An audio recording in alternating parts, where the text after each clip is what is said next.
Eh bien, un petit bilan à la fois de l'hiver pour passer des 125, c'est derrière maintenant, c'est dans le passé, et aborder cette toute nouvelle saison de Moto 2.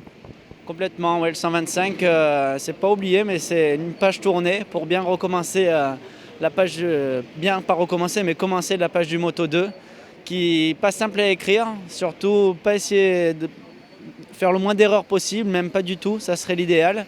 Et pour ça, rester concentré, beaucoup s'entraîner afin de comprendre le mieux possible la catégorie et, et être performant. Catégorie, ça veut dire passage du moteur 2 temps au moteur 4 temps. D'après ce que vous nous avez expliqué, vous vous êtes beaucoup entraîné avant de monter sur une moto 2 avec une moto de série. Voilà, complètement. Donc une R6 Yamaha qui m'a beaucoup aidé parce que déjà, d'une part pour avoir le poids de la moto, ensuite il y a aussi le frein moteur et au moins la vitesse, on est tout le temps à plus de 250 km/h et ça, le cerveau aussi doit enregistrer parce qu'à force d'y être, voilà, maintenant je commence à être au-dessus de 250 km/h et c'est comme si je vous parlais. Et ça, quand on peut être à ce stade-là, eh ben, on est beaucoup plus lucide pour analyser la moto et également progresser. Donc c'était dans cet intérêt-là, les essais, et on voit que ça a servi parce qu'il a fallu pareil régler cette moto 2 pour que je me sente le mieux possible dessus. Et sans ce roulage, ça aurait été très difficile ou en tout cas ça aurait pris beaucoup plus de temps. Expliquez-nous quelle est votre équipe et quelle est la moto, le châssis dont vous allez disposer cette année. Une équipe complètement italienne. La moto c'est une Moto B, mais le châssis c'est TSR, en fait, fabriqué par les Japonais. L'année dernière, Alex De Angelis était dessus, donc c'est la seule moto, disons, du paddock. Et voilà, équipe complètement italienne, bonne ambiance, déjà made in Italy. Et puis, il faut quand même être prudent pour ma part et être vraiment sûr de moi et de mes commentaires pour pouvoir indiquer cette équipe dans la bonne direction.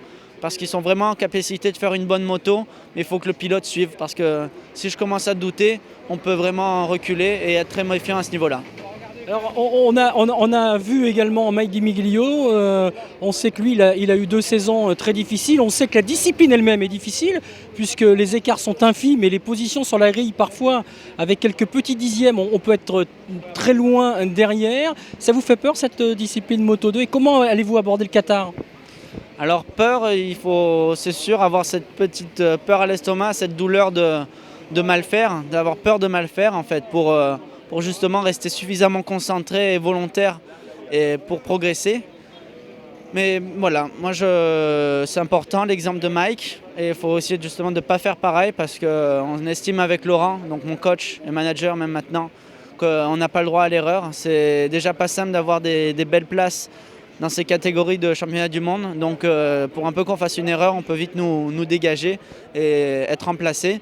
C'est pour ça qu'on met toutes les chances de nos côtés. On a pu avoir le budget grâce à nos partenaires du Sud notamment, et même le Grand Prix de France et la FFM pour justement avoir assez de budget pour s'entraîner. Et grâce à ça, on se dit que ça doit servir à être performant dans le moment voulu sans pour autant chuter. Alors le Qatar justement et les premiers Grands Prix avec le quatrième qui est le Grand Prix de France. Dans cette première partie on va dire de saison, l'ambition c'est d'aller de où à où? Alors au dernier test à Gérès, j'ai terminé 16e, à tout juste une seconde donc du premier. C'est vraiment serré et on s'est dit qu'il faut se donner comme objectif de gagner 5 dixièmes, toujours en constance pour d'abord toucher les 10 premiers. Donc voilà, pour le Qatar c'est d'abord toucher les 10 premiers.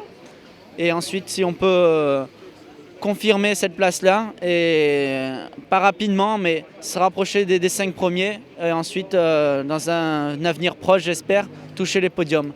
Mais c'est clair que dans une première partie de saison, être régulier dans ce top 10, ça serait déjà une belle chose, parce qu'au niveau du chrono, on sait qu'on sera vraiment très proche.